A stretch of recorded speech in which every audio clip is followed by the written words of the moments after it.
Shalom, y'all. Welcome back to Light of the Scroll. I'm Jennifer, and I am so grateful you're here today. Glad you come back every week if you do, or that you just listen to episodes that sound like they may interest you. I'd like to know, what would you like to know more about? Um, comment on the posts on the YouTube or wherever you listen, and let me know um, what you think. There's also a say hi text box. Let me know what you would like to listen to, or what you think might, or what you want me to talk about on what I believe and how I believe it and why. So today we're going to talk about, so when we start reading the Bible as a one unified book instead of two disconnected halves. And then there's these questions that come up, right? So one of these questions is, and my beliefs, and not necessarily beliefs, but even Christians, they're like, why didn't Jesus stand on the streets teaching people, don't eat pork, don't eat shellfish, don't eat unclean foods? And he just, there's just this one statement in parentheses that shows, and he made all foods clean. No, it's talking about hand washing, by the way. If I'm talking about hand washing, I'm not saying everything else is clean if it's dirty, right? I mean, just saying. Um, so the simplest answer that he didn't teach people not to eat certain foods is because the people he was talking to were already not eating them. So all the things that Yeshua spoke about, it's because they weren't doing them correctly.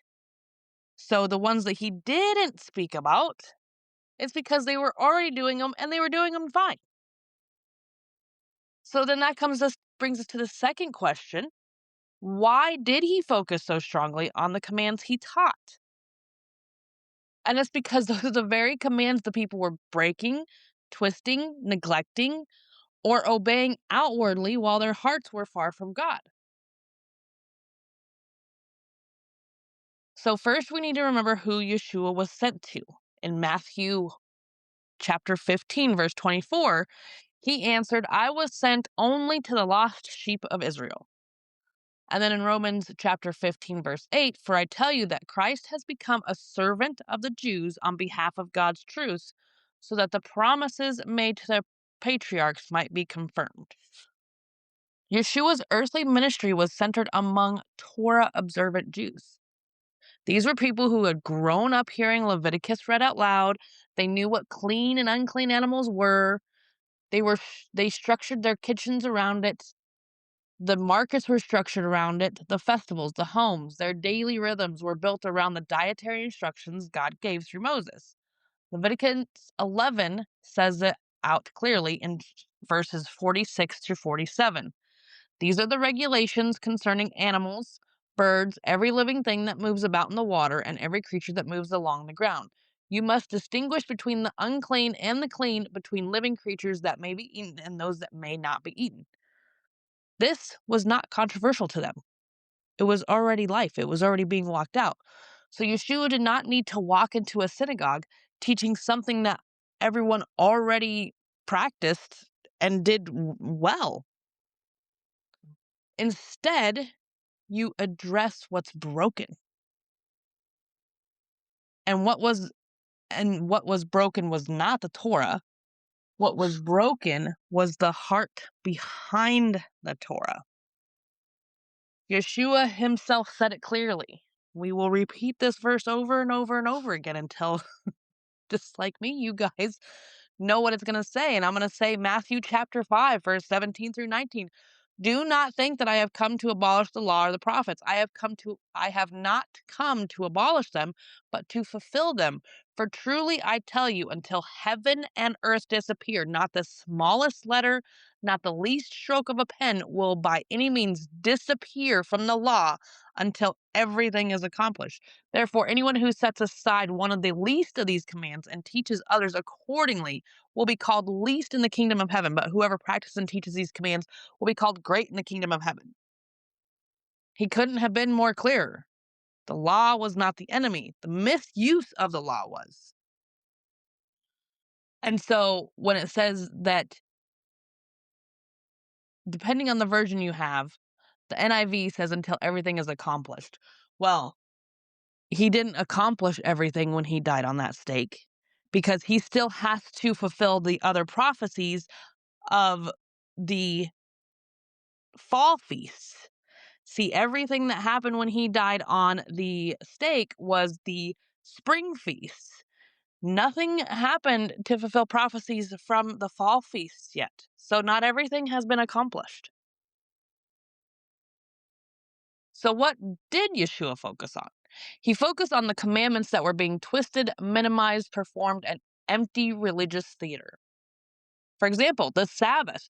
The Sabbath was being burdened with man-made restrictions instead of being lived as a gift from God. In Mark chapter 2, verses 27 through 28, then he said to them, the Sabbath was made for man, not man for the Sabbath. So the Son of Man is the Lord, even of the Sabbath. He wasn't canceling it. He was correcting how it was being handled. He was pulling it back to the original intention. Another example of purity of heart. The people were outwardly obeying, but inwardly far away. That's why in Matthew chapter 15, verses 7 through 9, Yeshua says, you hypocrites, Isaiah was right when he prophesied about you. These people honor me with their lips, but their hearts are far from me. They worship me in vain. Their teachings are merely human rules. Notice, he did not accuse them of obeying God's law. He accused them of replacing God's law with human traditions. That's critical. Another example, murder and adultery. We all know what he was saying here. They were obeying the letter but ignoring the spirit.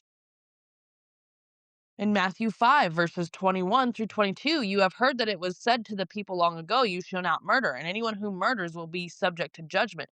But I tell you that anyone who is angry with a brother or sister will still be subject to judgment. So basically, he's saying that even if you're angry with somebody, you've committed murder. Hate is murder. Matthew chapter 5, 27, verse 28. You have heard that it was said, you shall not commit adultery. But I tell you that anyone who looks at a woman lustfully has already committed adultery with her in his heart.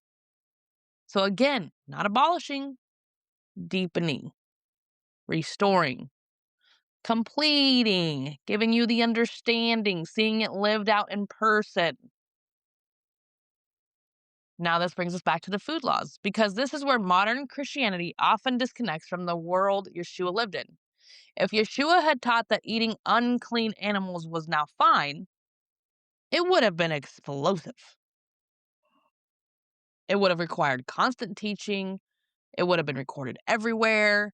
It would have been one of the largest controversies in his ministries. But it wasn't, because he wasn't teaching that. He was teaching repentance, heart change, kingdom obedience, faithfulness to God.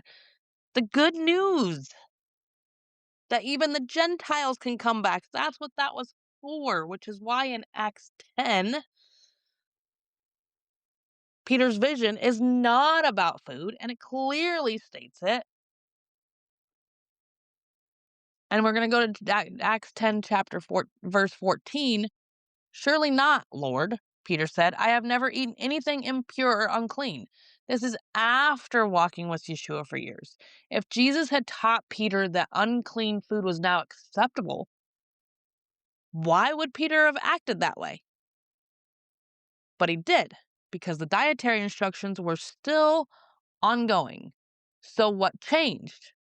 Not the law, But the door of covenant invitation opened to the nations. Gentiles could now be grafted in. And they could be grafted in the whole entire time, but that's not what the people of Israel thought. And the early apostles had to teach brand new believers from pagan backgrounds how to begin walking in Yah's ways. In Acts chapter 15, verse 19 through 20, it is my judgment, therefore, that we should not make it difficult for the Gentiles who are turning to God. Instead, we should write to them, telling them to abstain from food polluted by idols, from sexual immorality, from the meat of strangled animals, and from blood. These were entry-level instructions, starting points, not the full picture, because discipleship is a journey. Walking like Yeshua is a journey. Just like Israel in the wilderness, it was step by step, instruction by instruction. Yeshua didn't teach not to eat unclean foods because his audience was already walking in that obedience. He taught what they needed correction in. And he still does that today. When we come to him, he meets us where we are. He doesn't dump the whole Torah/instructions on us in one moment. He begins transforming our hearts, our desires, our understanding, and over time, obedience grows. It's not a checklist, but it's love. From John chapter 14, verse 15, if you love me, keep my commands. Not to earn salvation, but because salvation changes us. That is the heartbeat of the gospel. A new heart, a new spirit, a new desire to walk in Yah's ways. Ezekiel chapter 36, verses 26 through 27. I will give you a new heart and put a new spirit in you. I will remove from you your heart of stone and give you a heart of flesh, and I will put my spirit in you and move you to follow my decrees and be careful to keep my laws. That's the covenant we are living. And that's where I want to leave you today, family. So this is a little bit shorter one that has been in the past. Yeshua didn't walk through Israel teaching people to stop eating unclean foods because they were already living that part of obedience. He didn't waste breath correcting what wasn't broken. He went straight to the heart because that's where the real rebellion was hiding. Outward obedience without inward surrender. Lips that honor God while hearts stayed distant. Traditions that replaced the truth and a comfort that replaced conviction. And that's still the walk today. Most of modern Christianity has never been taught what God's instructions are. So of course Yeshua's words sound strange, heavy, unnecessary, or we don't understand them, or they're very easily misinterpreted because of what was been taught for centuries right now. But when you realize he was speaking to people who already knew the Torah/instructions/ the first 5 books, suddenly everything he says makes sense. He isn't canceling God's instructions. He's restoring them to their rightful place. Written not just on stone tablets, but on our living hearts. The question for us now is simple. Will we let him do the same in us? Not to earn salvation, not to prove worthiness, but because we love him, because we trust that the creator of heaven and earth knows what leads to life, blessing, protection, and peace, because obedience is no longer bondage when the heart has been made new. So I want to encourage you today. Don't be afraid of God's instructions. Don't be afraid of the Torah or the first 5 books or the prophets. Don't be afraid to ask hard questions and unlearn traditions that were never rooted in Scripture. This journey is worth it. It's the truth, and Yeshua walks with you in every step by step, because Yeshua is the way, the truth, and the life. Shalom, y'all. Thank you for spending time with me on Light of the Scroll today. If this episode encouraged you, helped you, or sparked something new in your walk, I invite you to support the podcast if you can, or just share it with people you love so that they can hear it as well. As always, for extra journals, teaching resources, devotionals, and faith-based study tools, visit my Etsy shop at Sanctified by Yahweh. And don't forget to use the promo code podcast in all caps for a listener code for 50% off. Until next time, I pray you walk in truth. Let's stay set apart and keep seeking the heart of Yah. Shalom.